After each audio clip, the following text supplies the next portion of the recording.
Singapore নয়, উন্নত চিকিৎসার জন্য আগামীকাল সোমবার থাইল্যান্ডের ব্যাংকক হাসপাতালে নেওয়া হচ্ছে শরীফ ওসমান হাদিকে। হাদির ভাই ওমর বিন হাদি এ তথ্য জানান। সরকার এ ব্যাপারে হাদির পরিবারকে সম্পূর্ণ সহযোগিতা করছে বলেও জানান তিনি। পরিবারের তরফ থেকে জানানো হয়েছে, সোমবার সকালেই হাদিকে থাইল্যান্ডের ব্যাংককে নিয়ে যেতে চান তারা। এজন্য এরই মধ্যে এয়ার অ্যাম্বুলেন্সের ব্যবস্থাও করা হয়েছে। এজন্য 52 লাখ টাকা পরিশোধ করা হয়েছে। এর আগেই সরকারের তরফ থেকে জানানো হয়, হাদির চিকিৎসার সব খরচ সরকার বহন করবে, তবে এর সবকিছুই হবে চিকিৎসকের অনুমোদন সাপেক্ষে। রোববার চিকিৎসার দ্বিতীয় দিনে মেডিকেল বোর্ড পুনরায় তার শারীরিক অবস্থা মূল্যায়ন করেছেন চিকিৎসকরা। বোরবার সকালে পুনরায় করা সিটি স্ক্যানে দেখা গেছে, মস্তিষ্কের ফোলা সেরিব্রাল এডেমা পূর্বের তুলনায় আরও বৃদ্ধি পেয়েছে, যা একটি অত্যন্ত উদ্বেগজনক ক্লিনিক্যাল পরিস্থিতি নির্দেশ করে। রোগীর ফুসফুসের কার্যকারিতা ও মেকানিক্যাল ভেন্টিলেটরের অবস্থা বর্তমানে স্থিতিশীল রয়েছে। এই ক্ষেত্রে উল্লেখযোগ্য উন্নতি বা অবনতি পরিলক্ষিত হয়নি। চেস্ট ড্রেন টিউব সচল রয়েছে। হাদির কিডনির কার্যক্ষমতা বর্তমানে বজায় আছে এবং ক্রিয়েটিনিনের মাত্রা পূর্বের তুলনায় কিছুটা হ্রাস পেয়েছে। তবে ব্রেইন ইনজুরির কারণে শরীরের কিছু হরমোনগত ভারসাম্যহীনতা দেখা দিয়েছে, যা প্রতি ঘন্টায় ইউরিন উৎপাদনে প্রভাব ফেলছে। এ কারণে অ্যাসিড বেস ব্যালেন্স, ফ্লুইড ও ইলেকট্রোলাইট অত্যন্ত নিবিড়ভাবে পর্যবেক্ষণ ও চিকিৎসা করা হচ্ছে। রক্ত জমাট বাঁধা ও রক্তক্ষরণের ভারসাম্যহীনতা বর্তমানে অনেকাংশে নিয়ন্ত্রণে রয়েছে। মেডিকেল বোর্ড জানিয়েছে, হাদির ব্রেইন স্টেমে আঘাত ও মস্তিষ্কের অতিরিক্ত ফোলাজনিত চাপের কারণে রক্তচাপে ওঠানামা পরিলক্ষিত হচ্ছে। আজ তার হৃৎস্পন্দন স্বাভাবিকের তুলনায় কিছুটা বেশি লক্ষ্য করা গেছে।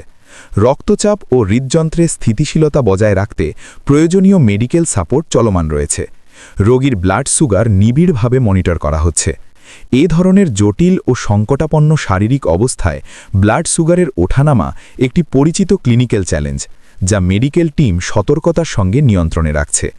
এদিকে ইনকেলাব মঞ্চের মুখপাত্র শরীফ ওসমান হাদিকে হত্যাচেষ্টায় ব্যবহৃত মোটরসাইকেলের মালিক মোহাম্মদ আব্দুল হান্নানকে জিজ্ঞাসাবাদের জন্য 3 দিনের রিমান্ড মঞ্জুর করেছেন আদালত।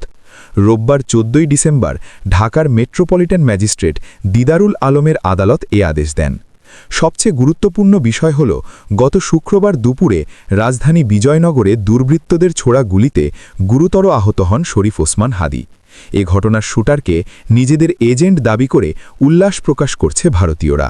গত 3 দিন ধরে দ্য ডিসেন্ট অ্যাক্সে অনুসন্ধানে ভারত থেকে পরিচালিত বেশ কিছু অ্যাকাউন্ট শনাক্ত করেছে, যারা হাদির হত্যাচেষ্টার পর উল্লাস করেছে এবং এ আক্রমণকারীদের ভারতীয় স্বার্থরক্ষাকারী এজেন্ট হিসেবে আখ্যায়িত করে ধন্যবাদ জানিয়েছে।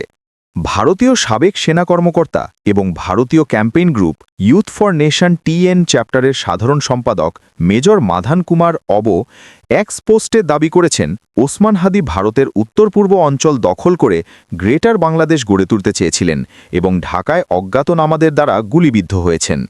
মেজর মাধান কুমারের সাম্প্রতিক এক্সপোস্টগুলো বিশ্লেষণ করে দেখা যায়, তিনি ভারতের ক্ষমতাসীন দল ভারতীয় জনতা পার্টি BJPর পক্ষে প্রচারণা চালাচ্ছেন। অনুসন্ধানে আরও দেখা যায়, শনিবার সকাল থেকে একযোগে কয়েক ডজন ভারতীয় এক্স অ্যাকাউন্ট থেকে ওসমান হাদি ভারতের উত্তর পূর্ব অঞ্চল দখল করতে চেয়েছিলেন এমন দাবি ছড়িয়ে দেওয়া হয়। পোস্টটির সঙ্গে তিনি একটি চলচ্চিত্রের দৃশ্য যুক্ত করেন, যেখানে ভারতীয় গোয়েন্দা সংস্থার রকে প্রশংসা করা হয়। ওসমান হাদির ওপর হামলার ঘটনাকে কেন্দ্র করে বহু পোস্টে #ধুরন্ধর হ্যাশট্যাগ ব্যবহার করে হামলাকারীদেরকে ধন্যবাদ জানানো হয়েছে। উগ্র হিন্দুত্ববাদী অ্যাক্টিভিস্ট এবং BJPর ক্যাম্পেইনার ডক্টর রাজেশ পাটিল এক দীর্ঘ পোস্টে ওসমান হাদির তথাকথিত ভারত দখলের মন গড়া পরিকল্পনা বর্ণনা করে দাবি করেন, একজন ধুরন্ধর হাদিকে তার ভারত বিরোধিতার জন্য হত্যা করার সিদ্ধান্ত নেয়। এছাড়াও তিনি দাবি করেন, যারা ভারত বিরোধিতা করবে, ধুরন্ধর তাদের দেখে নেবে এবং ভারত যেভাবে বাংলাদেশ তৈরি করছে সেভাবে চাইলে ধ্বংসও করতে পারে। ইন্ডিয়া স্ট্রাইকস নামে আরেক ভারতীয় দাবি করেছেন, ধুরন্ধর বাংলাদেশে সক্রিয় এবং ওসমান হাদি যে ভারত দখল করতে চেয়েছিলেন সে কারণেই তাকে গুলি করা হয়েছে। অন্যদিকে হাদিকে গুলি করার ঘটনায় আরও 2 জনকে গ্রেফতার করেছে পুলিশ, তবে তাদের নাম পরিচয় জানা যায়নি। রবিবার 14 ডিসেম্বর ঢাকা মহানগর পুলিশের কমিশনার শেখ মোহাম্মদ সাজ্জাদ আলী এ তথ্য জানান। দর্শক, মূল আসামিরা কি পালিয়েছে? কমেন্টে জানান আপনার মতামত। আর এই বিশ্লেষণটি ভালো লেগে থাকলে লাইক দিন, শেয়ার করুন আর সাবস্ক্রাইব করে নবকলি স্টুডিওর পাশে থাকুন। সচেতন সমাজের পথে একসাথে হোক পথচলা। আল্লাহ হাফেজ।